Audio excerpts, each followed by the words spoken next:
Hola, bienvenidos a esta hermosa experiencia y gracias por aceptar el reto de formarse en primeros auxilios.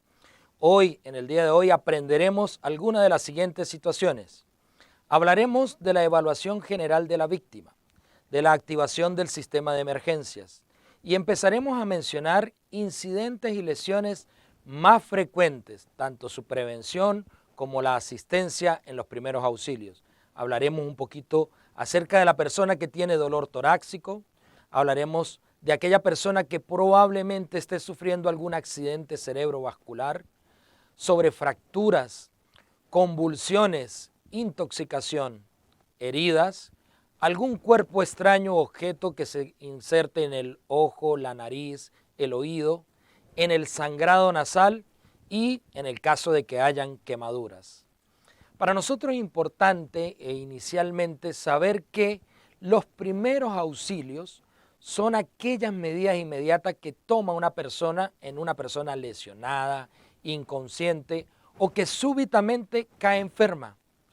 En el sitio ocurrido del incidente, de que lo cual vamos a llamar la escena, hasta la llegada de la asistencia sanitaria. Es decir, las personas que van a prestar ya capacitadas ese servicio de emergencia. Entonces, esos primeros auxilios que nosotros tendremos, esas medidas inmediatas que se toman en algo o en una situación súbita, inesperada, y lo que nosotros logremos hacer hasta la asistencia es lo que denominaremos primeros auxilios. Para ello es importante entonces pensar en el objetivo de los primeros auxilios. Ese objetivo es intentar que la víctima se recupere actuando de la mejor manera posible para tratar de conservar la vida, evitar complicaciones y ayudar en su recuperación. Eso es una de las cosas que uno debe tener presente en el momento que presta los primeros auxilios. Ahora, eso nos lleva a pensar y a prepararnos, y es el motivo por el cual ustedes están aquí, es saber qué se puede hacer y qué no se debe hacer, qué hay que evitar, ya que esto puede empeorar el estado de la víctima. Recordemos que nosotros cuando actuamos como socorrista, es decir, esa persona que va a prestar los primeros auxilios, va a ser el eslabón fundamental entre la víctima y el sistema médico de emergencias. Si usted, después de ver este curso, además de asistir a lo mejor a los cursos prácticos que hacemos también en Asiglo, va a tener la capacidad de saber cómo actuar y brindar esa asistencia inicial a una víctima, va a ayudar a proteger su vida, a evitar un daño y a favorecer su recuperación. También para esto es importante reconocer dos situaciones importantes. Una, diferenciar entre una emergencia y una urgencia. Vamos a entenderlas. ¿Qué es una emergencia? ¿O a qué llamaremos una emergencia? Es un incidente, siempre son situaciones que surgen de forma inesperada o súbita sobre la salud. Pero en la emergencia es la que puede llevar a una persona a condición o situación de riesgo mortal, es decir, puede llevarla a la muerte en forma inmediata si no actuamos y va a requerir una atención básica y probablemente avanzada dependiendo de la causa.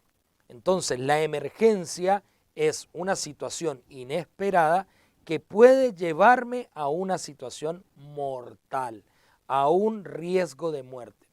Mientras que la urgencia, si bien no hay un riesgo inmediato, también la persona requiere atención para ser trasladado y visto por un especialista. Entonces, emergencia, riesgo de vida. Urgencia, necesita atención, pero no hay riesgo de vida inicialmente. Ojo, es importante que tengamos que si no atendemos una urgencia, se nos puede convertir en emergencia. ¿Qué hacemos si colapsa una víctima, si estamos ante una víctima o una posible lesionado que aparece? Lo primero que yo debo siempre pensar es en la seguridad de la escena, es decir, evaluemos si en la escena no existe ningún riesgo, ni para el paciente, ni obviamente para mí como rescatador, como persona que voy a asistir.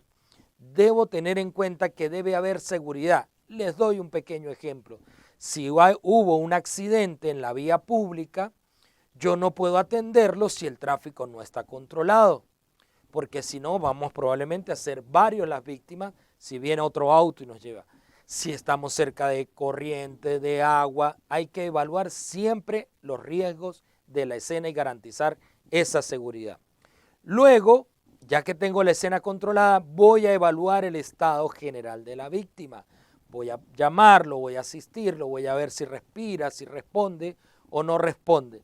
En base a eso, de acuerdo a la evaluación que yo haga de esto, voy a activar el sistema de emergencias sanitarias. Esto es un factor importante que no se nos puede olvidar. Es más, yo se los recuerdo muchas veces, incluso a los que tienen formación sanitaria.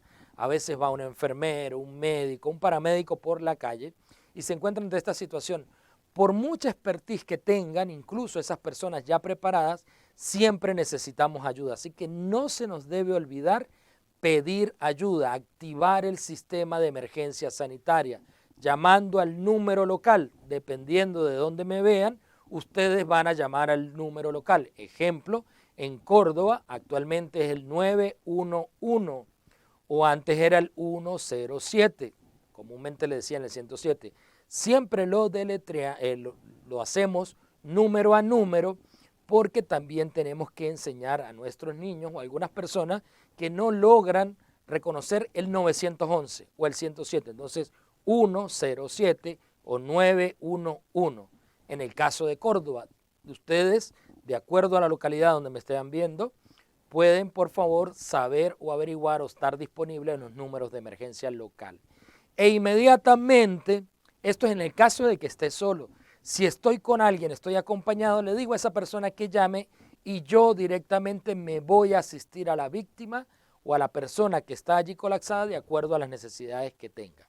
Eso es importantísimo en esta clave de activación del sistema de emergencia.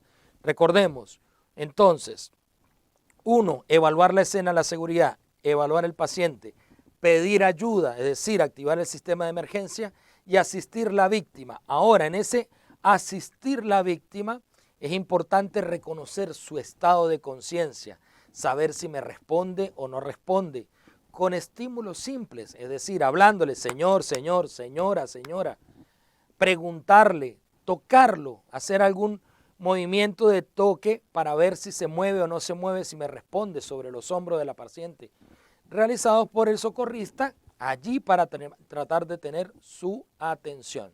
Estas son cosas muy generales, pero importantes a la hora de actuar ante cualquier situación de emergencia o urgencia en los primeros auxilios.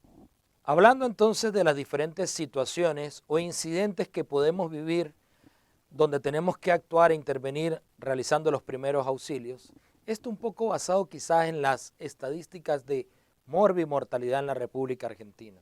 El primero que hablaremos es acerca del dolor torácico. El Ministerio de Salud y las estadísticas vitales han reportado en los últimos años, en las últimas que hay, 2019, cerca de 100.000 muertes al año. Es decir, el reporte fue 97.264 muertes por enfermedades del sistema circulatorio. Y generalmente la primera causa o con las que se manifiestan son el dolor torácico. Es decir, estaríamos hablando de aproximadamente que en la Argentina mueren 11 personas por cada hora. Eso es una estadística que prendería las alarmas, ¿verdad? Encendería nuestras alarmas y es una de las causas por las cuales se presentan situaciones que debemos ser atendidas de forma inmediata. Es más, si ese dolor torácico realmente tiene un origen cardíaco y es posiblemente un infarto, debe atenderse lo más urgente posible, ya que incluso se demuestra que cerca del 50% de estas personas terminan haciendo un paro cardíaco camino al hospital. Bien, ahora, ¿Qué debemos tener en cuenta cuando estamos evaluando a un paciente que tiene dolor torácico? Además, tal vez pensar que ese paciente tiene factores de riesgo. Es decir, si es una persona mayor de 40 años, si probablemente es obeso, si sabemos que fuma, si es una persona que no está acostumbrada o no hace ejercicio, que sufre de la tensión arterial. Eso en caso de que conozcamos y sea un familiar el que esté presentando la situación. Si no, lo evaluamos, rápidamente vamos a abordar y preguntamos si existe o si sabe si él tiene alguna enfermedad cardiovascular. ¿Cuáles son los signos y síntomas más clásicos que presenta una persona que tiene un dolor torácico tipo cardíaco? Veamos los siguientes. Muy bien, esos signos y síntomas que vamos a evidenciar en un paciente con dolor torácico y que me pueden hacer pensar que probablemente el origen sea cardíaco, que sería el que nos preocuparía. ¿Por qué? Porque también podemos tener dolor torácico de origen pulmonar o por algún problema respiratorio o dolor torácico muscular, es decir, los que recorren o están alrededor de nuestro tórax o nuestro pecho. Pero el dolor torácico cardíaco, que sería el que más nos preocupe, es un dolor normalmente opresivo, que no cede muy fácilmente. La persona puede llegar a tener alguna sensación de dificultad para respirar, le puede dar náuseas, vómitos. Ese dolor puede haberse iniciado cuando tuvo una emoción fuerte por alguna situación o estaba haciendo ejercicio o alguna actividad. Ese dolor también puede sentirlo la persona irradiado hacia el cuello, hacia los hombros o hacia sus miembros superiores, es decir, hacia sus brazos. También puede llegar a tener palidez, sudoración, mareos. Y algunos pueden llegar a sentir que su corazón como que tiene más rápido o palpita, siente alguna palpitación. Esos signos y síntomas son clásicos de un dolor torácico, más los factores de riesgo. Yo puedo pensar que estoy ante un dolor tipo infarto que me puede llevar a una situación de emergencia cardíaca. Y sobre todo, esa persona al saber que le duele el tórax, generalmente se angustia y siente una sensación de muerte, piensa que se está muriendo. Y eso es importante tenerlo en cuenta. Ahora, ¿qué debemos hacer? ¿Qué vamos a hacer cuando tenemos este tipo de paciente? Primero, obviamente, si el paciente estaba haciendo alguna actividad o alguna emoción, debe sentarlo y que se calme, que deje de hacer el ejercicio o interrumpa las emociones si estaba ante una noticia obviamente no agradable o muy buena, que también puede llevarlo a eso, debe sentarse y calmar al paciente. Pedir ayuda si estamos acompañados, mientras yo siento al paciente, la otra persona debe pedir ayuda, ya lo habíamos visto en la primera parte, llame al servicio de emergencias locales. Si el paciente tiene prenda muy ajustada, si tiene corbata, camisa, algo del cinturón, aflójele las prendas ajustadas. Y una vez que llame al servicio de emergencia, va a decir que tiene un paciente con dolor torácico típico. El operador de emergencia, que es un personal preparado, va a ir dándole algunas instrucciones para la atención del paciente mientras va la ambulancia en camino. Por favor, siga las instrucciones del operador de emergencia.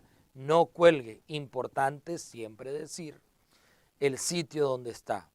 Esto que pasa, y los recuerdo lo siguiente, a veces estamos en un edificio y es muy importante que den la dirección, además de la calle, el número del edificio, digan en qué piso y qué departamento, porque debe llegar el servicio de emergencias a ese sitio. Eso es importante recalcárselo al operador de emergencias para que el personal pueda llegar hasta el sitio donde usted está.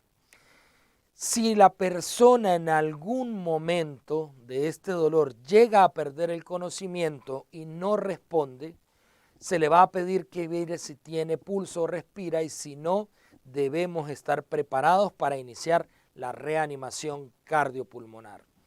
En el curso que hacemos en la Siglo de forma presencial les enseñamos las técnicas de realizar la reanimación cardiopulmonar. Los invito a que no dejen de faltar a este curso de reanimación cardiopulmonar. La segunda situación es el accidente cerebrovascular. Es una de las situaciones que hoy en día tiene una alta incidencia en nuestra población y que el reconocerlo en forma temprana nos va a permitir prevenir las secuelas de esta enfermedad. Aquí los primeros auxilios son importantísimos, primordiales para evitar secuelas en la persona que lo esté sufriendo. Un accidente cerebrovascular es conocido o es provocado por dos situaciones particulares. Uno, o porque una de las arterias que llevan sangre al cerebro se tape con un coagulito, o una de esas arterias sufra una ruptura y sangre en el cerebro. Entonces, vamos a ver el que se tapa o se obstruya, que se le va a llamar el ACV isquémico, porque se obstruye, o el que sangre, y ese se le va a llamar el hemorrágico. Estas dos situaciones son las que normalmente producen un accidente cerebrovascular. Ambas pueden llegar a ser mortales o, si no son mortales y no se actúa en tiempo, pueden llegar a dejar unas secuelas con una discapacidad funcional importante en los pacientes. De allí la importancia, sobre todo porque el isquémico es el que más se presenta en nuestra sociedad. Cerca del 85-87% de los pacientes sufren accidentes cerebrovasculares isquémicos y en esos nosotros tenemos un importante aporte que hacer activando el sistema de emergencias y reconociéndolo en forma temprana. De hecho, en la Argentina hay un día que se hace eventos especiales, que es el 29 de octubre, para recordar esta enfermedad que está llevando a que queden muchos argentinos con discapacidad. Aproximadamente se producen cerca de 126.000 casos, es decir, un accidente cerebrovascular cada 9 segundos. Eso es importante recalcar esa incidencia, no tanto por la mortalidad, sino por la cantidad de secuelas que puede llegar a dejar. Muy bien, ¿qué pudiéramos tener en cuenta? Los signos y síntomas que van a reconocerse en una persona que esté sufriendo un posible ataque o accidente cerebrovascular. Vamos a reconocerlo quizás con esta mnemotecnia que les puede servir para recordarlo. Hay varias, hay unas que vienen en inglés, que se le llama el FAS, etcétera, ¿ok? Pero vamos a hacerlo con esta mnemotecnia de ahora, así en español para nosotros. Vamos, en castellano. A de andar. Yo debo evaluar si la persona tiene la capacidad de caminar, de moverse sin ningún problema de equilibrio. La H de hablar. Si la persona puede hablar y articular bien las palabras sin dificultad, puede hacerlo. Entonces la H de hablar. La O, los ojos. Si puede abrir ambos ojos o si hay un ojo que puede estar caído, puede tener visión doble, puede tener alguna dificultad para ver de los ojos. R o R del rostro. Eso es importante ahora mirar cómo está el rostro de la paciente. Si hay un lado de la cara que está caído y otro normal, yo puedo pedirle a la persona que intente sonreír o intente fruncir el ceño o intente como silbar. Esas tres cosas me pueden permitir ver que haya simetría en el rostro, en la cara del paciente. Si alguno de esos no tiene la simetría, sería otro de los síntomas o signos clásicos de un accidente cerebrovascular. Y la última, A de ambos brazos. Yo le voy a pedir a la persona que eleve ambos brazos. Si alguno de los brazos cae, también sería un signo importante de un accidente cerebrovascular. Entonces, no se olviden, ahora, bien, ese mnemotecnia que me va a ayudar a reconocer los signos y síntomas de una persona. Uno o más síntomas ya es indicativo de que el paciente pudiera estar teniendo un accidente o un ataque cerebrovascular. Si yo reconozco esto, debo de inmediato solicitar al número local de emergencia la asistencia. Es más, no solo recuerden el ACV de accidente cerebrovascular, como es el nombre de la patología, recuérdelo como que debe actuar con velocidad, actuar rápido, pidiendo ayuda a estos pacientes para poder solucionar su situación. Debería estar en las primeras 3 horas haciéndosele algún procedimiento en los hospitales adecuados para ello, en los centros de atención adecuados para ello. Mientras eso viene en camino, mientras viene la asistencia en camino, usted debe estar con el paciente y brindar los cuidados de apoyo. No hay que dejar solo al paciente porque se puede, o a la persona, se puede caer ya que no tiene coordinación, equilibrio. La persona debe estar o puede estar seguramente agitada, angustiada. Trate de tranquilizarlo porque esa angustia me aumenta la presión arterial y eso también dificulta. Y si tiene frío, abríguelo. Si está acostado el paciente porque quedó en el piso, no se puede mover, no lo deje boca arriba, lateralícelo a algo que se llama la posición lateral de seguridad. Un poquito más adelante lo vamos a revisar qué es la posición lateral de seguridad y en nuestro curso práctico también lo damos en lo que es posición lateral de seguridad. Algo que sí es importante y parte de ser una buena noticia, entre comillas, ¿por qué? Porque lo ideal es que nosotros tomemos las medidas de prevención. Recuerden que los primeros auxilios no es solo la atención inicial, debo estar preparado para la prevención. Y si nosotros tenemos personas cercanas que pueden sufrir un accidente cerebrovascular por sus riesgos, es una persona que debería estar adecuadamente controlada su tensión arterial si sufre de esto. Debería de chequearse regularmente el colesterol, saber que si fuma no le va a hacer bien ni va a favorecer con su posible riesgo de enfermedad. Debería de hacer ejercicio esta persona, por lo menos moderado de acuerdo a su condición física. Tratar de hacer consumo de alimentos bajos en sodios y grasas y estar obviamente periódicamente controlándose por su médico clínico de cabecera. Estas son acciones que me pueden llevar a evitar o a estar prevenidos ante un accidente cerebrovascular. Si llega a suceder, por favor, pida ayuda urgente porque necesita ser trasladado lo antes posible a un centro de salud con las condiciones adecuadas, donde haya atención para pacientes con ataque cerebral o accidente cerebrovascular. Muy bien, otra de las situaciones más comunes dentro de los primeros auxilios o situaciones que se pueden presentar donde nosotros debemos prestar nuestros primeros auxilios son en lesiones, caídas, golpes, que me pueden llevar a situaciones como fracturas, luxaciones y esguinces, es decir, un hueso que se rompe, un hueso que se sale de su articulación normal o un tendón o ligamento que se estira más de lo normal por un movimiento incorrecto. Esas 3 situaciones me van a generar molestia importante, dolor, inflamación y una limitación del movimiento. Como evidentemente, primero no estamos quizás en el área de la salud, muchos de los que están viendo este curso, y otros no tenemos una máquina de rayos X para saber si hay fractura o no, vamos a tener algunos indicios.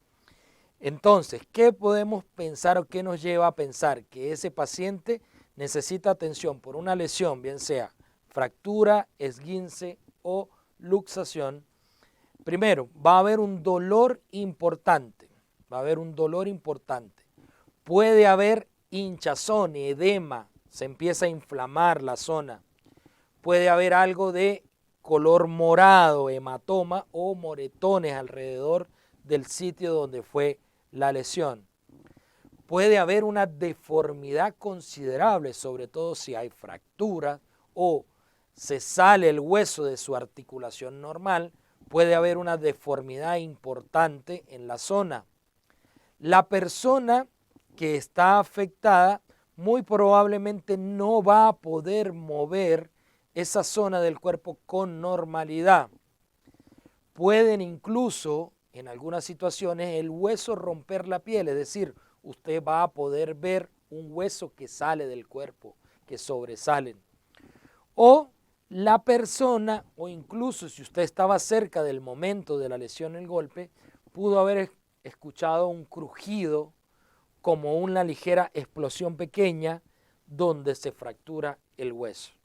Esos son signos o síntomas que me pueden llevar a pensar que hay una lesión importante.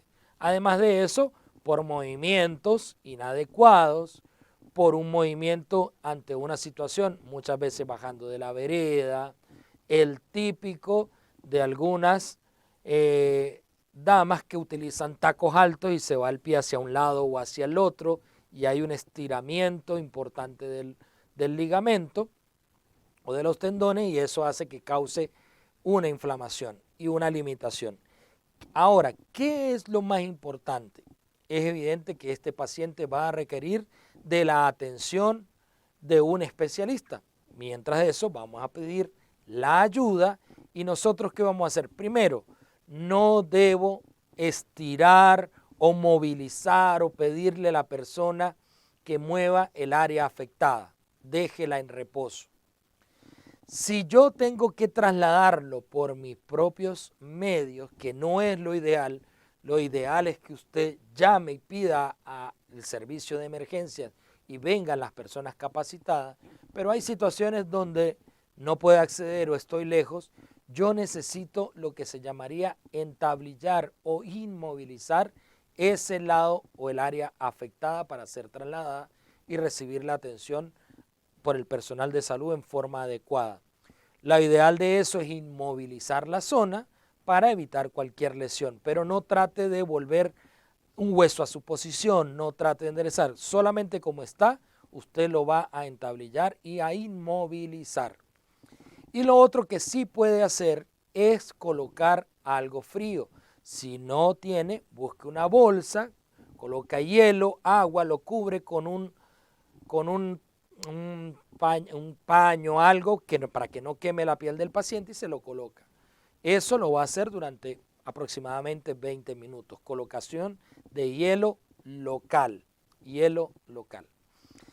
Recuerden que solo si no viene personal de ayuda del área de la salud y usted necesita inmovilizar, la inmovilización lo va a hacer con los medios que tenga, algo rígido y que siempre el área lesionada, bien sea miembros superiores, brazos, dedos, piernas, cadera, va a tratar de alinearlo o entablillarlo con la otra área del cuerpo que no esté lesionada y allí lo va a inmovilizar como en las imágenes que van a ir apareciendo en esta presentación.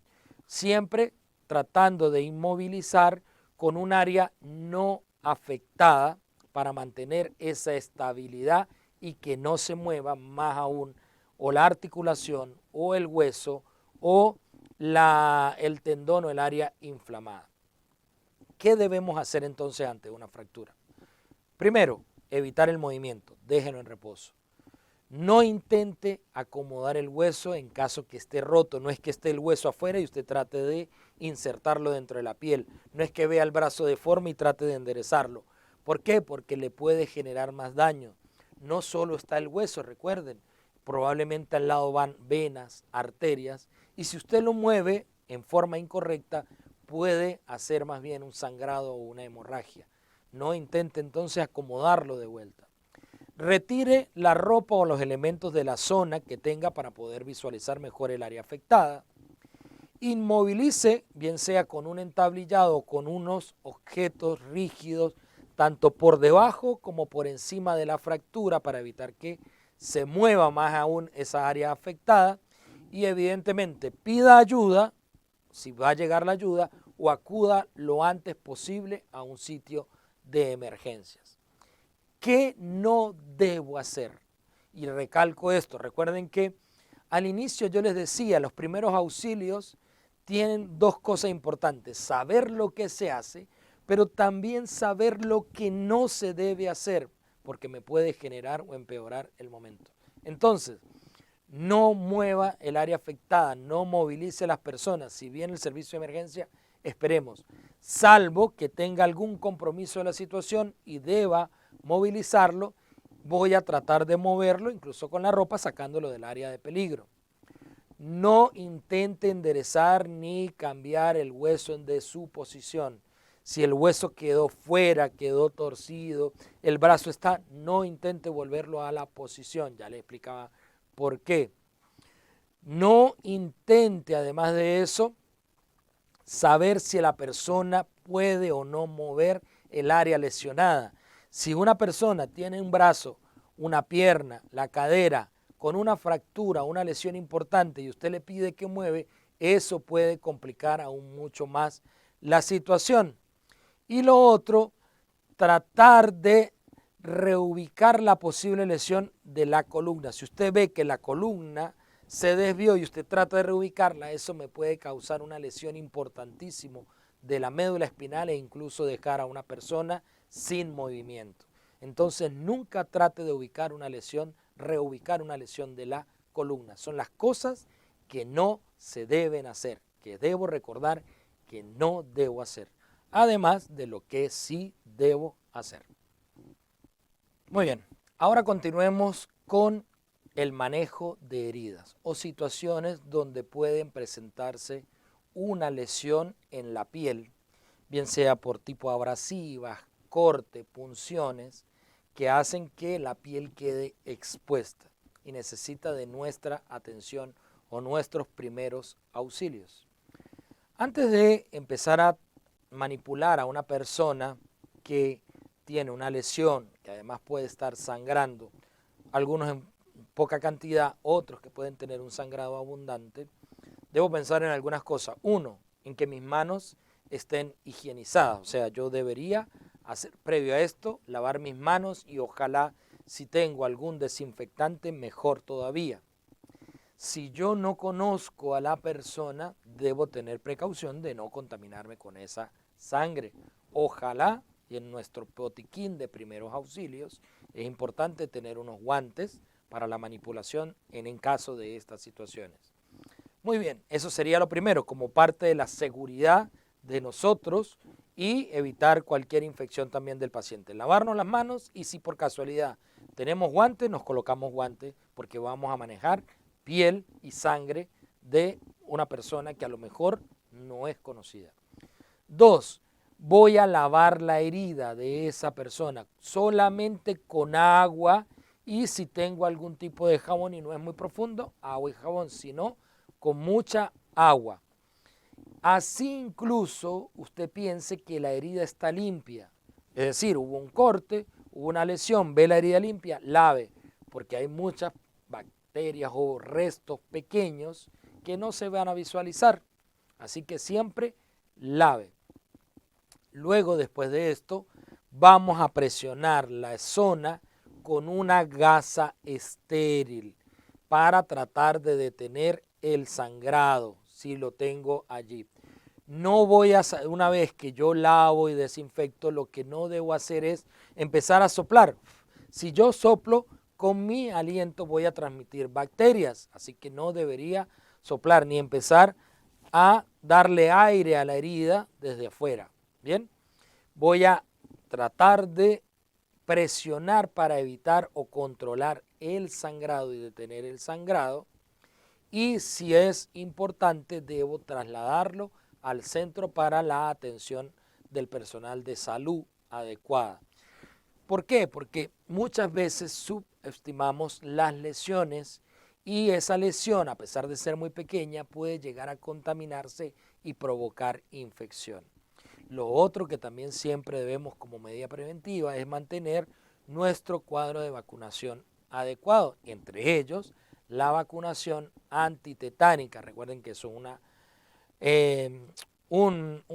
microorganismo que está en todo el mundo y que puede llegar a contaminar heridas abiertas y está presente en muchísimas áreas de nuestro andar diario, pisos, tierra, metales, etcétera. Eso es importante tenerlo en cuenta. Entonces, lavar las manos bien del rescatador, hacer la limpieza de la herida con jabón y alguna agua abundante y jabón desinfectante, nunca soplar, nunca ventilar, colocar una gasa para detener el sangrado si lo hubiera, incluso si tengo que trasladarlo lo vendo y trasladarlo al sitio para que reciba la atención adecuada. Si la herida tiene una hemorragia abundante, que nos puede llegar a pasar, si la herida tiene un sangrado importante, yo voy a hacer presión con gasas o un pañito más grueso, bien importante, por lo menos durante 10 minutos.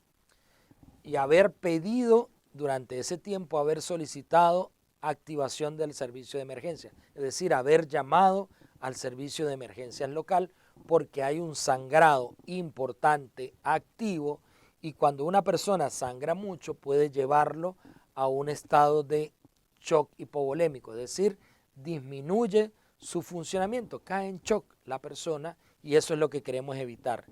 No, si una vez que presiona no debe estar levantando para observar si paró o no paró el sangrado.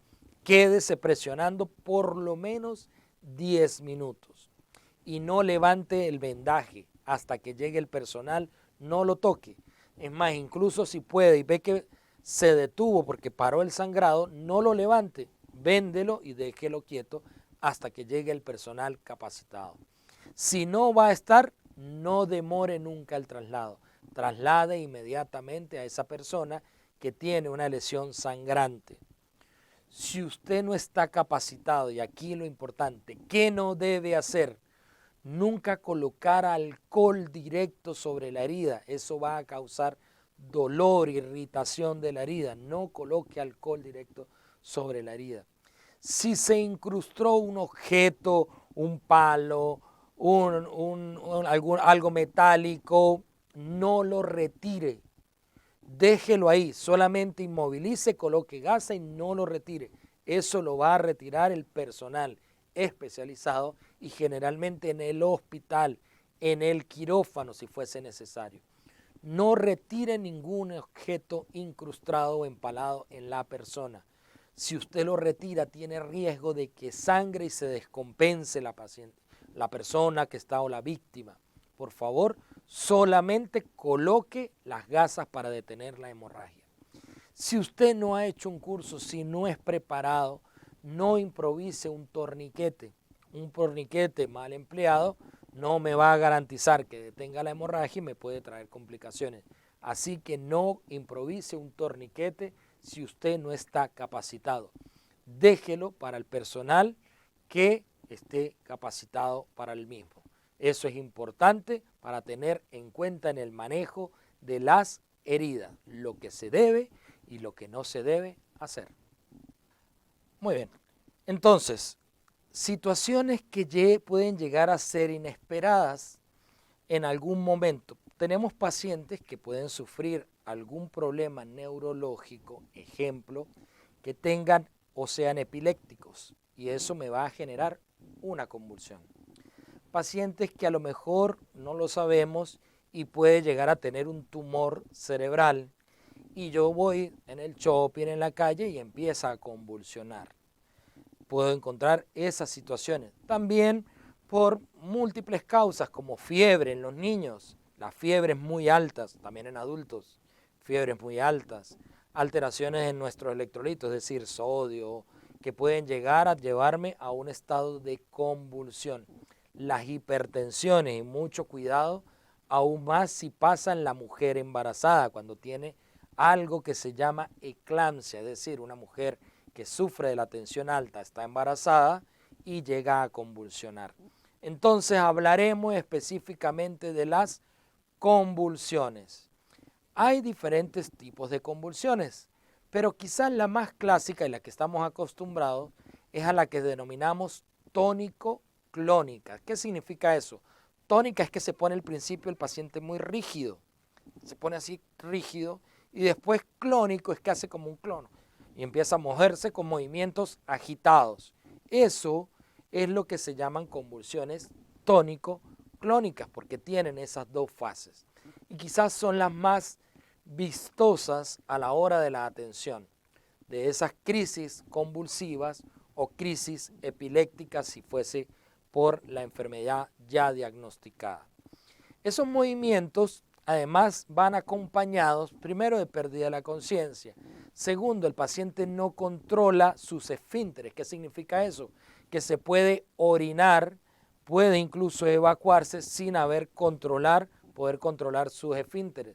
Es muy importante que después cuando yo haga la asistencia darle la contención a ese paciente. Puede botar espuma por la boca, puede incluso llegar a morderse la lengua, morderse un labio, sangrar. No, por ahora vamos a ver qué hacemos ante esas situaciones. ¿Qué vamos a hacer? Uno, si usted ve que el paciente pierde rápidamente la noción o empieza a convulsionar sentado, por ejemplo, debo evitar que se me vaya a caer, voy a posicionarlo en una superficie plana preferiblemente para evitar las caídas. El paciente epiléptico que ya es conocido, que toma tratamiento, ellos incluso refieren cuando va a iniciar su convulsión, hay algo que se llama el aura. El paciente ya lo sabe, pero estos son los pacientes que ya son conocidos y él dice, me va a dar la convulsión, porque ellos refieren que ven las luces más brillantes, tienen una sensación en su cuerpo y es el momento de buscar para asistirlo y evitar que cuando convulsione caiga y se lesione, evitar caídas. En la mayoría de los casos no lo sabemos y vemos que convulsiona en alguna posición incómoda, lo colocamos evitando caídas, acostarlo al paciente. Eso además va a tenerlo para evitar que se golpee. ¿Qué voy a hacer? Yo no debo impedir su movimiento, voy a dejar que él se mueva, no debo contenerlo. Lo único que sí voy a tratar de evitar que su cabeza se lesione. Coloco algún saco, campera, algo que me amortigüe la lesión en la cabeza y sostengo la cabeza para evitar que se lesione. Dejo que el cuerpo se mueva y esa convulsión puede durar 30 segundos, un minuto más.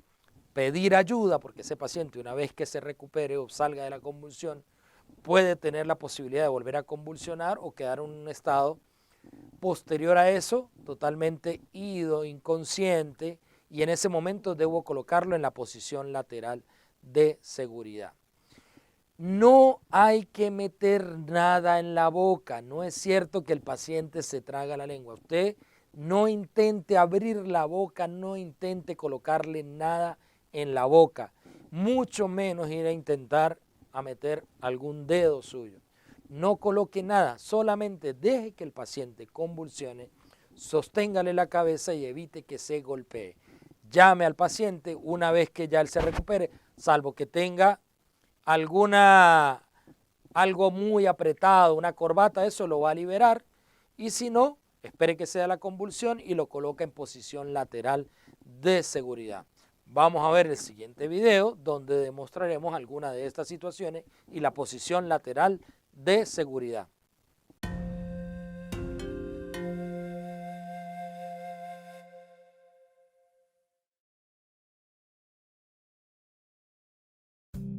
En este video aprenderás cuáles son los gestos que te permitirán ayudar a una persona que sufra convulsiones.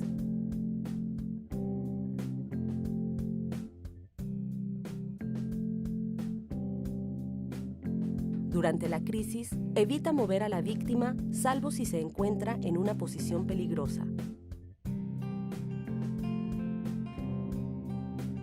Retira los objetos que podrían provocar lesiones. No intentes inmovilizar a la víctima. Utiliza su ropa como amortiguador para protegerla contra eventuales golpes. No introduzcas nada en la boca de la víctima. No hay riesgo de que se trague la lengua. Si tras la crisis la víctima está inconsciente, coloca su cabeza hacia atrás para despejar sus vías respiratorias y controlar su respiración. Ponla de costado en posición lateral de seguridad.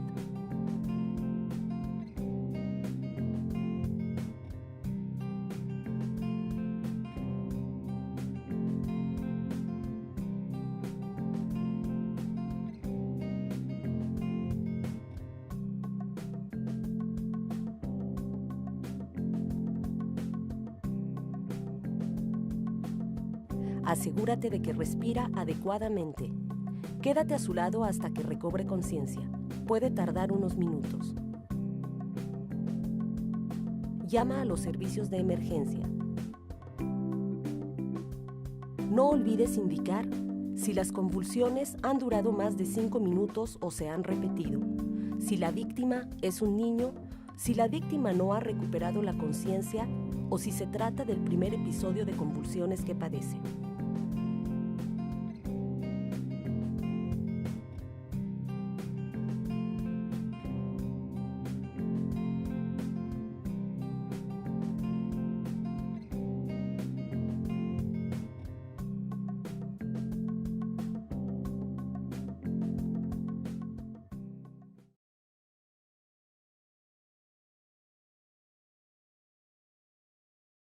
Bueno, una vez que vimos qué se debe hacer y colocar al paciente posteriormente que recupera en posición lateral de seguridad, aunque ya veníamos nombrando, es importante qué no hacer en las convulsiones. Entonces, ya lo habíamos recalcado, no trate de sujetarlo o evitar que se mueva. Déjelo que mueva, solamente evite que se lesione la cabeza. No ponga nada en la boca del paciente.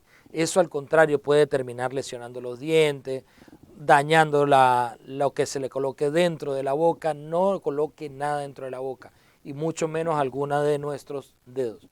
No intente dar respiración boca a boca mientras convulsiona. El paciente va a estar cerrado, déjelo que convulsiona.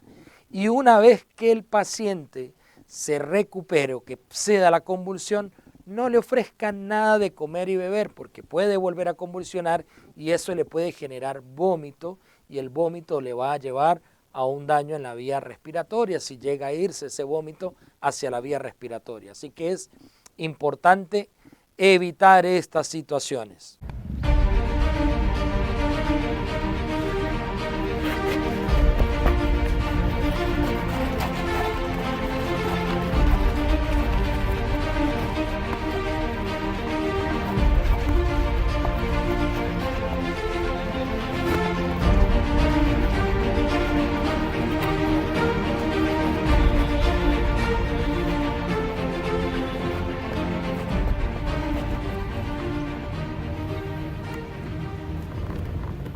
Convulsiones son manifestaciones clínicas de nuestro paciente que se expresan cuando algo está ocurriendo de forma anormal en nuestro cerebro. Estas convulsiones pueden expresarse de forma focalizada, que es cuando ocurre la convulsión, por ejemplo, en el brazo, en una pierna, ¿vale? En un lugar específico. Y generalizadas cuando esta ocurre pues en todo el cuerpo de nuestro paciente. Las convulsiones pueden presentarse por tumores cerebrales, eventos cerebrovasculares, en los niños, por ejemplo, cuando presentan fiebre por encima de los 40 grados, traumatismos cráneoencefálicos, entre otros. Es importante poder reconocer una convulsión y saber qué hacer en caso de presenciar una de estas. Importante, no sujetar al paciente, no introducir nada en la boca de él. Abrirle la mano, pegarle en los pies, alcohol en la nariz, son procedimientos que no están indicados en este caso de emergencia. Lo que usted debe tener en cuenta es colocar al paciente de cúbito lateral, buscando que toda esa cialorrea, esa espuma, esa baba o vómito que él vaya a estar expulsando pueda salir y no broncoaspirar con él. Vamos a alejar todo lo que tenga alrededor con lo que se pueda hacer daño. Aflojaremos las prendas, por ejemplo, como correa, corbata, entre otras que le aprieten. Y vamos a colocar algo debajo de la cabeza. Una almohada, sábana, cobija, lo que tenga. Con el fin de no golpearse contra el piso y no pueda lesionar. Si no cuenta con nada de eso, entonces vamos a colocar con nuestras manos, sujetaremos esa cabeza. Ojo, no vas a agarrarla, únicamente vas a evitar que se golpee contra el piso. Una vez tu paciente termine de convulsionar, rápidamente vamos a llamar a la ambulancia. ¿Ok? Vas a marcar en Colombia al 123, informarás lo que está pasando y vamos a dejar a nuestro paciente en decúbito lateral esperando a que llegue esta ambulancia y que nuestro paciente recupere el estado de conciencia. Importante preguntarle a tu paciente si es epiléptico y si tomó su medicamento. ya que esta causa es la más frecuente dentro de las convulsiones. También cuenta cuántas veces tu paciente convulsionó y qué tiempo duró esto. Por favor, no vayas a introducir nada en la boca de tu paciente. No vayas a estar abriéndole las manos. Las convulsiones se detienen solas. No hay que hacer nada en el campo prehospitalario para detener una convulsión. Las convulsiones son tónico-clónicas o tónico-clónicas. ¿Tónicas cuáles son? Cuando los músculos se contraen. Entonces el paciente está así, ahí todo el músculo contraído. Clónico son contracciones y relajaciones. El paciente está como normalmente lo vemos. Pero las más frecuentes son tónico-clónicas. El paciente primero empieza teso y luego empieza a ser clónica, ¿sí? Y luego se detiene. ¿Qué pasó? A alguien se le ocurrió abrirle la mano. Entonces vio que el paciente estaba primero en tónico, tenía sus manos empuñadas y al abrírsela, luego empezó a moverse y detenerse. Y dijeron, si le abres la mano, se detiene. Entonces de allí empezaron a nacer otros mitos más, del dedito, entre otros. Bien, ¿qué se va a tragar la lengua? La lengua también es un músculo y como todos los músculos, pues también está convulsionando y ella va a estar haciendo hacia adentro y hacia atrás. Y va a ser la ilusión como si te estuvieras tragando la lengua. Por eso nunca va a ocurrir, ¿cierto? Tráguese la lengua y me dice. Cada persona como ser individual y dentro de esa individualidad puede llegar a tener reacciones ante sustancias, medicamentos, incluso drogas, cosméticos o incluso desde el punto de vista natural por acercarse a alguna sustancia de algún animal que pueden llegar a generarle algún tipo de intoxicación, desde las leves, moderadas o graves. Esa exposición a los que estamos sometidos en el día a día ante diferentes sustancias, como les decía, puede llevar a que alguna persona tenga algún tipo de reacción alérgica y sobre todo debemos preocuparnos cuando eso va a grave, de moderado a grave, que puede llegar a producir alteraciones en la piel, en la respiración, en muchas zonas que nos dan unos síntomas de intoxicación y cómo deberíamos actuar. Como les decía, pueden ser múltiples las causas, múltiples medicamentos, productos de limpieza, a veces pasa con algunos plaguicidas, con algunos hidrocarburos, con productos de automóviles, con drogas de abuso, con medicación, con cosméticos, etcétera, que me pueden llevar entonces a estas intoxicaciones. Según el tipo o la vía donde usted, primero el tipo de tóxico y la vía con el que esté en contacto con esa sustancia, muchas veces podemos ser por ingestas, directamente por vía oral, y voy a tener una intoxicación que parte desde la vía digestiva, por inhalación de gases o de sustancias, y entonces evidentemente la vía de intoxicación es la vía inhalatoria. Muchas veces por estar en contacto con nuestra piel directamente, entonces la vía de intoxicación es la vía cutánea, o pacientes o víctimas que utilizan drogas de abuso ilegales con medicación, colocándosela directamente en la vena, o también por medicamentos que hacen algún tipo de reacción alérgica e intoxicación. Ahora, ¿qué signos y síntomas voy yo a percibir normalmente en una persona que tiene algún síntoma de intoxicación, algún signo de intoxicación o de envenenamiento? Puede tener alteraciones neurológicas. ¿Qué significa eso? Dolor de cabeza, pérdida de la conciencia, disminuye su estado de conciencia como tal, ya no reacciona solamente ante llamados muy fuertes, vigoroso, puede estar confuso, puede incluso llegar a convulsionar. Eso desde el punto de vista neurológico. Entonces, también vamos a tener sintomatología respiratoria, es decir, al paciente le puede faltar el aliento, puede tener tos, puede sentir una sensación de ahogo, puede tener alguna dificultad importante para inhalar. Eso desde el punto de vista respiratorio. Ahora, en nuestro sistema digestivo puede provocarnos vómito, puede provocar diarrea, puede provocar, obviamente que no le provoca nada de comer, le falta el apetito, le da náuseas, puede llegar a tener, su aliento puede llegar a ser diferente, o mal aliento u olores particulares.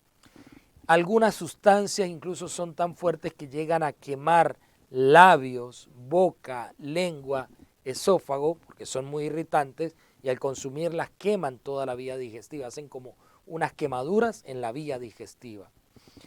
Cuando tenemos exposición del tóxico a la piel, puedo tener erupciones cutáneas, no necesariamente con exposición del tóxico en la piel. Podemos tener reacciones cutáneas con algún tipo de medicamento, droga o sustancia. Y es una de las causas más evidentes. Nosotros sabemos y le decimos muchas veces, ay, está intoxicada porque vio un enrojecimiento de la piel, porque salen algunas sensaciones importantes de picazón, salen algunas erupciones, ronchas en la piel que hacen que el paciente se vea incómodo y tenga esa situación de alergia. Y puede llegar a tener muchos síntomas generales, visión doble, puede llegar a tener fiebre, palpitaciones, estar intranquilo, agitado, entre muchas otras situaciones que pueden tener. Estos son los signos y síntomas muy característicos de las intoxicaciones. Ahora, ¿qué podemos hacer dependiendo del sitio donde haya sido inhalado, absorbido o ingerido el tóxico, donde sospechemos? Si el contacto fue por la piel, yo rápidamente debería quitar la ropa de ese paciente y lavar la piel con abundante agua durante un tiempo prolongado. Lo que no debo hacer es no debo colocar ninguna loción, grasa o aceite. Solamente retiro la ropa porque esa ropa puede estar impregnada del tóxico y lavo con abundante agua hasta que sea trasladado al sitio de atención de emergencias. Si ahora el tóxico fue por vía inhalatoria, obviamente debo sacar, primero no seguir exponiéndolo a ese aire, debo sacarlo a un sitio bien ventilado, a un lugar abierto y evitar que el paciente vuelva a tener contacto con él mismo hasta que llegue el servicio de emergencia o decida trasladarlo. Si hoy en día pasa, dependiendo, sobre todo en la época de invierno, una de las cosas por las cuales más se intoxica a algunas personas o de las emergencias que tenemos por el monóxido de carbono. Es importante tener en cuenta que si pensamos que hubo exposición de monóxido de carbono, debo sacar la víctima del sitio donde se está produciendo esa combustión y ese aire que está en el ambiente. Sacar la víctima de esa exposición es importantísimo, controlar o ventilar bien el área si estoy en un sitio donde se puede hacer apertura de puertas, ventanas, ventilar muy bien el área, porque además yo como rescatador o persona que asiste también puedo estar expuesto a ese gas. Si el contacto fue a través de una mucosa como el ojo, debo lo antes posible limpiar además la cara, lavar con abundante agua, el ojo abierto, mantener el ojo abierto el más tiempo posible y lavar con abundante agua para que no quede ningún tipo de residuo, ni sólido, ni líquido en el ojo, tampoco en las pestañas, en las cejas, y limpiar la cara del paciente. Y si en la ingestión del tóxico fue por vía oral, un error muy común que pasa es hacerlo vomitar. No se debe producir o generar el vómito, y menos si el paciente está inconsciente o está incluso confundido con déficit neurológico. No le estimule el vómito. ¿Por qué? Ya que esto le puede complicar más al paciente. Además, hay sustancias que si usted la ingirió y quemó, imagínense lo irritante que son, queman cuando ingresan a la boca, a la piel, y usted los vuelve a hacer salir, va a volver a lesionar más. Por favor, no inicie el vómito en esta persona y mucho menos darle algo que si el paciente está inconsciente o confundido. En todos los casos de que haya una intoxicación, bien sea por piel, vía inhalatoria, digestivo, por donde sea, y yo creo que sé cuál es el componente, obviamente evitando yo ir a contaminarme, traslado el tóxico junto con el paciente o entrego el tóxico al personal de salud para que hagan los análisis y busquen el antídoto más efectivo para hacer o la atención adecuada de acuerdo al tóxico que ingirió. Esto es importante tenerlo en cuenta. En lo posible también debo llevar el tóxico para que sepan qué fue lo que le causó esa situación al paciente. Muy bien, una situación que muchas veces nos pasa tanto con los adultos como en los niños, que es la presencia de cuerpos extraños, sobre todo en el ojo, en la nariz y en el oído. Sitios, por ejemplo, en la nariz y oído, sitios con aperturas naturales, donde es muy fácil que el niño curioso introduzca algún objeto o que por descuido se introduzca algo del medio ambiente dentro de estos orificios o en la mucosa como el ojo. Pero bueno, cualquier cuerpo extraño ajeno a nuestro organismo como tal va a causar alguna reacción importante, bien sea ojo, nariz, garganta, impidiendo su funcionamiento normal. ¿Bien? Entonces, por ejemplo, si hay una presencia de cuerpo extraño en el ojo, bien sea arena, partículas de madera, metal, maquillaje, le cae a la señorita que se le cae la pestaña, insectos, pueden llegar a ser muy irritantes, pueden producir enrojecimiento, inflamación del ojo, una sensación de ardor, dolor, lagrimeo que va a dificultar que la persona pueda mantener el ojo abierto. Y aquí viene lo más importante, ¿qué debemos hacer? ¿Qué se debe hacer en este momento? Lavar el ojo afectado. Uno, inclinando la cabeza hacia el lado lesionado y lavar con abundante agua corriente o solución fisiológica, que es la solución que utilizamos normalmente en el área de la salud, que muchas veces está en casa o en el botiquín de primeros auxilios. Voy a lavar con agua abundante, con una pequeñita presión sobre el ojo, inclinándolo del lado lesionado.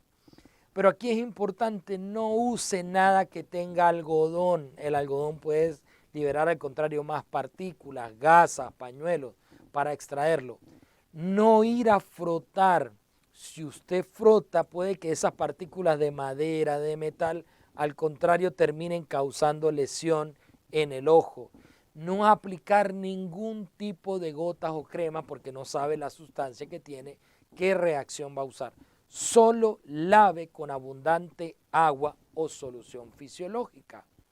Si sigue y eso no se mejoró, no se controló con este lavado abundante, lo ideal es que vaya al centro oftalmológico para que se pueda ser visto por un especialista. Ahora, si el cuerpo extraño ingresa al orificio de la nariz, incluso a veces es muy común y es una de las emergencias pediátricas que con cierta frecuencia se pueden presentar, es que el niño ya desde los meses de nacido que empieza a tener alguna coordinación puede agarrar cualquier objeto que sea pequeño y tratar de introducirlo, muchas veces por curiosidad simplemente, de introducirlo dentro de la fosa nasal. Y eso, imagínense la cantidad de cosas que se habrán visto en el área de salud, juguetes, comida, legumbres, tierra, etcétera, etcétera, que pueden introducirse en la nariz. Lo que sí es importante es que esto va a generar molestias, puede llegar a causar obstrucción, puede causar sangramiento y debe rápidamente tratar de permeabilizarse. ¿Qué vamos a hacer en caso de un cuerpo extraño en la nariz? Solamente voy a tratar de expulsar el objeto apretando la fosa nasal que está libre y haciendo fuerza o presión para que salga el objeto. No intenten meter pinzas dentro de la nariz para extraerlo. Si usted no logra extraerlo por la presión natural de hacer la fuerza con la otra nariz obstruyendo la otra fosa nasal y haciendo presión, lo ideal es que lleve al niño o a la persona al centro hospitalario. Si usted intenta extraer con una pinza o algo y adentro hay, puede lesionar en forma importante esa área de la mucosa a nivel de la nariz. Y esa es un área muy vascularizada, es decir, tiene muchos vasitos y va a sangrar en forma importante. Entonces no intente extraerlo por la fuerza. Por favor, acuda a su centro de salud o llame, si fuese necesario, a un servicio de emergencias. Ahora, si el cuerpo extraño, y aquí ya no pasa tanto, no solamente en los niños, sino también en adultos, él ingresa al oído. Muchas veces, no solamente de cosas que se coloquen, sino que hay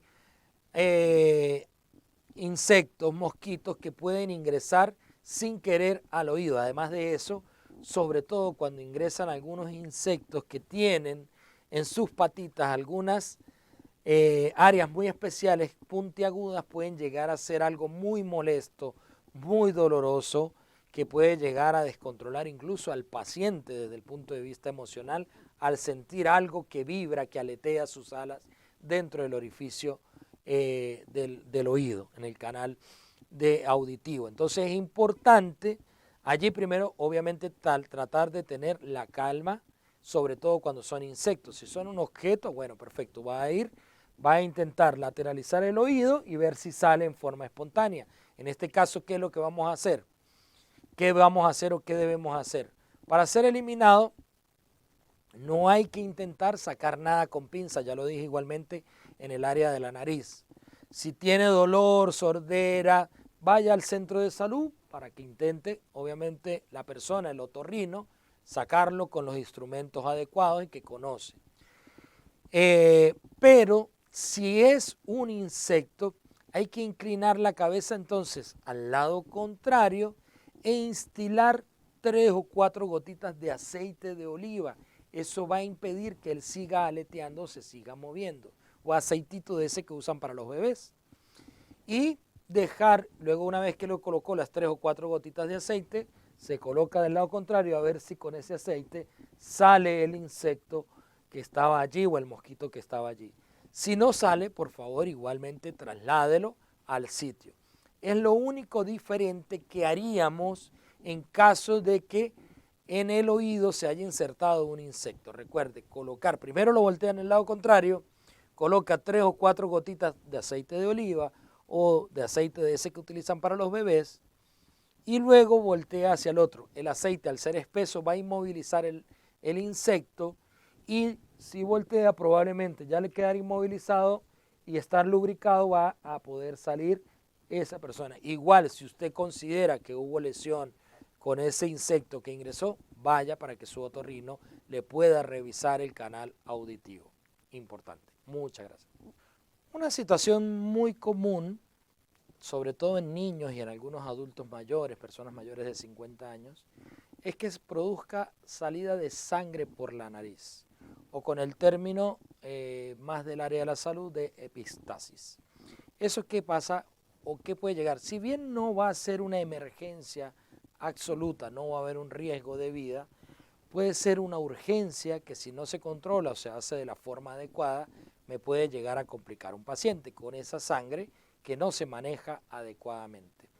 Esta zona de la nariz tiene muchos vasos sanguíneos pequeñitos, es decir, es muy vascularizado y puede sangrar con alguna frecuencia. Personas que se les sube un poquito la tensión, personas que hacen algún movimiento muy rápido, personas que cuando hace mucho calor se dilatan y empiezan a sangrar por múltiples razones y hay que contenerlo. ¿Qué pudiéramos hacer en caso de un sangrado nasal?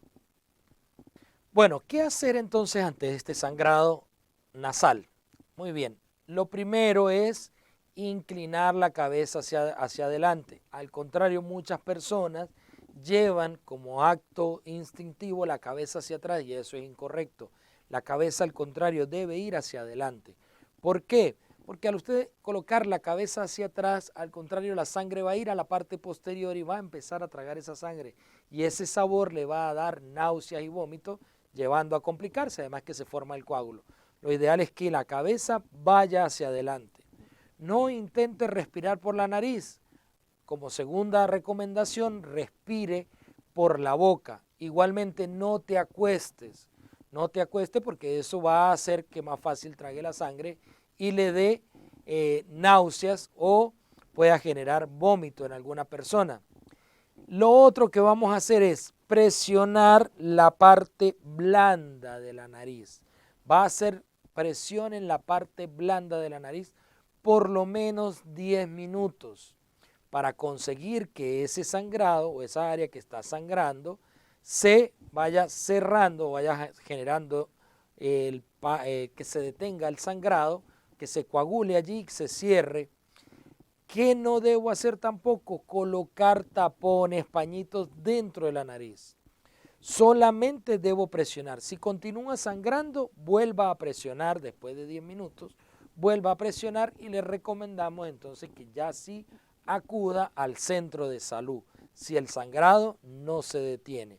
Estos son los pasos muy sencillos para evitar que se nos complique un sangrado nasal que puede llegar a ser frecuente, que es una urgencia, y probablemente haciendo las medidas necesarias usted va a evitar que vaya a mayores. Recuérdenlo entonces, cabeza hacia adelante, presión en la parte blanda de la nariz por lo menos unos 10 minutos y si sigue sangrando después de 10 minutos le hace presión dentro de eso.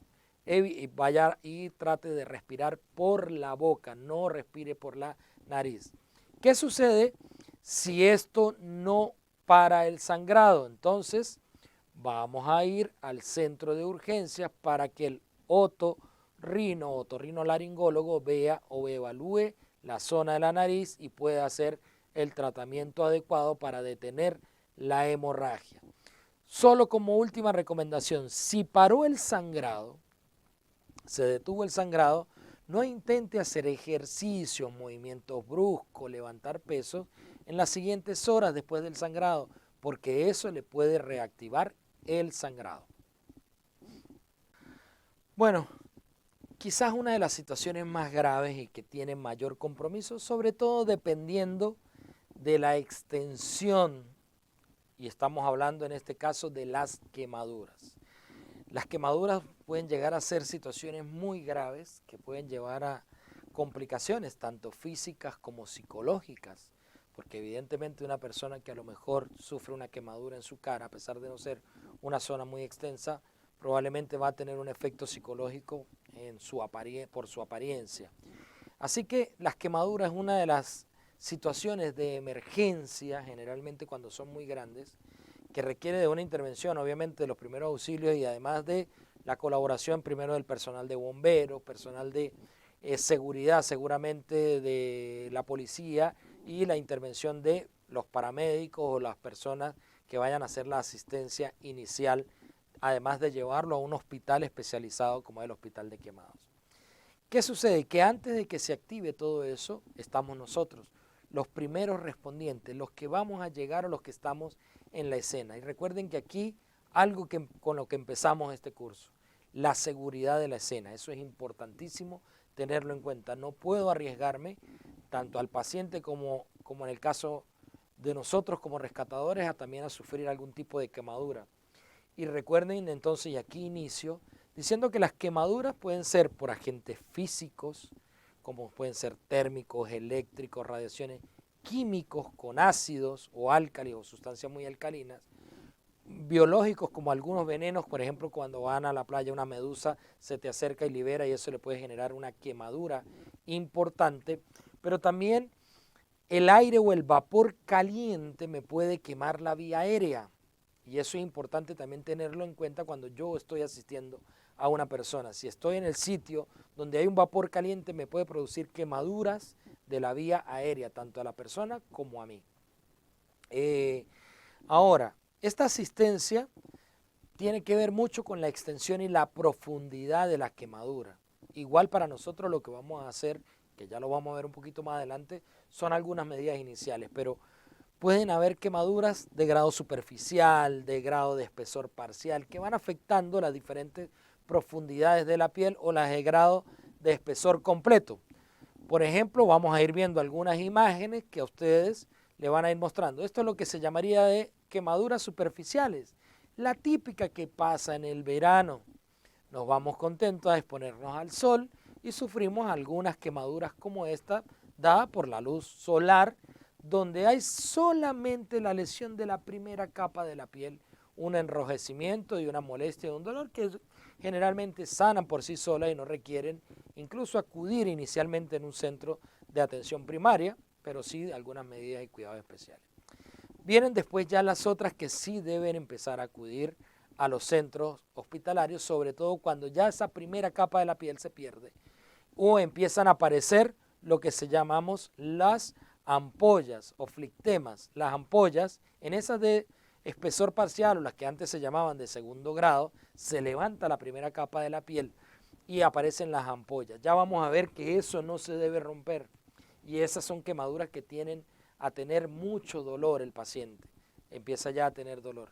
Igualmente que las de tercer grado ya empieza a llegar a una zona un poco más profunda, ya no solo la primera capa y segunda capa de la piel, sino que empieza a verse afectado ya el tejido, la grasa, parte de los músculos, con molestias muy importantes y dependiendo del tamaño, que van a llegar a ser muy dolorosas también. Si bien pudiéramos notar, y algunos dicen, no, esas que son tan profundas, se quema hasta los nervios y no duele. No, sí duele todo alrededor y duele mucho. Y bueno, estos son pacientes que tienen que tener cuidados especializados. Y dejo la última, que ya es donde llega incluso hasta los huesos, que son las quemaduras más graves de todas, donde pueden llegar incluso esas quemaduras hasta los huesos. Avanzamos. Muy bien, entonces, ¿cómo también se puede clasificar? Eso lo vimos entonces por la extensión, la cantidad o por la profundidad. Pero bueno, nosotros podemos sufrir quemaduras por líquidos calientes, ¿bien? Por vapor caliente, por quemaduras eléctricas, por sustancias químicas o por fricción. Fíjense que hay situaciones, y les pongo un ejemplo muy clásico. Estábamos jugando un partido de fútbol en una cancha de césped sintético. Esa fricción que hay en la caída con la parte sintético puede llegar incluso a ocasionar quemaduras que son por fricción, generando incluso enrojecimiento o algunas generando después una ampolla, así como las que se hacen muchas veces cuando estamos con algo muy ajustado que va produciendo roce hasta que produce una quemadura. Muy bien. Seguimos entonces. ¿Qué vamos a hacer? Y aquí viene quizás lo más importante. Obviamente que si tenemos ante una situación que la persona tiene fuego en su cuerpo, lo primero que hay que hacer es apagar las llamas. O que la persona ruede sobre el piso donde está él mismo con movimientos que van de un lado hacia otro para lograr apagar las llamas o cubrirlo con una manta. Inmediatamente cubrirlo con una manta, si está ligeramente húmeda mejor, cubrimos con una manta al paciente para apagar las llamas, no dejarle esa manta. Después, lavar solo con agua la herida, abundante agua. No puede ser agua muy fría. Al contrario, no usen hielo ni siquiera, no usen hielo, que muchos piensan que porque estaba caliente le colocamos hielo. No, el hielo causa también quemaduras. Use agua a una temperatura adecuada, lave con abundante agua. Si en el sitio donde sufrió la quemadura tiene anillos, pulsera, reloj, cadenas, quítela, porque esa zona se va a inflamar, se va a hinchar, se va a edematizar y ese anillo va a quedar o esa cadena va a después quedar atrapada dentro de la piel. Retiremos todo eso del paciente. Una vez retirado cualquier agente nocivo o afectado, vamos a colocar con sábanas limpias a proteger esa zona de la piel. Sábanas o gasas o compresas secas, no húmedas. No coloque ningún tipo de pomada, aceite, aloe vera, crema dental. No coloque nada, por favor, solamente lave. Hoy en día mucho de la cultura clásica, normal de nuestros pueblos, le van a decir que le coloque N cantidad de cosas. No, por favor, solo lave muy bien la zona con agua a una temperatura adecuada y cubra con un paño limpio, lo más limpio o estéril, seco que pueda tener a mano. No use nada húmedo. Bien. Lo otro es, no rompa las ampollas. La persona puede llegar a tener ampollas en su cuerpo. No rompa esas ampollas. Eso lo va a manejar un personal especializado. Probablemente va a ser un médico especialista, además dermatólogo seguramente, o que maneje la parte de la piel. ¿Por qué? Porque esas ampollas, a usted al romper la ampolla va a quedar la piel expuesta y eso es sitio de ingreso para bacterias y además va a causar dolor. Así que por favor, si ve las ampollas, no rompa las ampollas, deje que lo haga el personal especializado. Y evitar que la herida tenga contacto directo con cualquier sustancia o medio ambiente que pueda llegar a infectarse. Inicialmente entonces esa piel va a quedar expuesta y si tiene contacto con muchas sustancias o microorganismos va a llegar a infectarse. Eso es importante entonces a tenerlo en cuenta cuando tenemos quemaduras. Aquí quizás una de las cosas muy importantes en lo que es quemaduras, además de lo que se debe hacer, es lo que no se debe hacer y que tradicionalmente hemos escuchado, como por ejemplo colocar hielo, como por ejemplo colocar pasta dental, colocar sustancias, colocar aloe vera. No, solamente con el lavado y cubrir la herida y deje que lo haga el personal preparado y especializado para el cuidado de este tipo de quemaduras. Muy bien, con esta parte de las quemaduras hemos llegado al final de nuestro curso de primeros auxilios. Ha sido un recorrer por situaciones generales o generalidades de los primeros auxilios, la activación del servicio de emergencias, cómo reconocer que estamos ante una posible situación que requiere de personal especializado y activar el sistema de emergencias con el número local, reconocer a la víctima y darle esa atención primaria en las diferentes situaciones que fuimos viendo a lo largo del curso. Nos faltaría en algún momento, y les pido y los invito a que vengan presencialmente a ver y a participar en nuestros cursos de reanimación cardiopulmonar, posición, maniobra o liberación de vías aéreas con la maniobra de Henmich, cuando ahí está obstruida la vía aérea, y hacer los movimientos de posición lateral de seguridad. Eso lo hacemos presencial, así que los invito a que a través de la página web puedan consultar cuándo realizaremos nuestros cursos presenciales aquí en Córdoba. Les agradezco muchísimo por haber estado en este curso, por animarse a aprender de los primeros auxilios y a poder hacer la asistencia a esas personas. Recuerden que usted es el eslabón más importante entre una víctima y el sistema sanitario. Muchas gracias y nos vemos en una próxima oportunidad.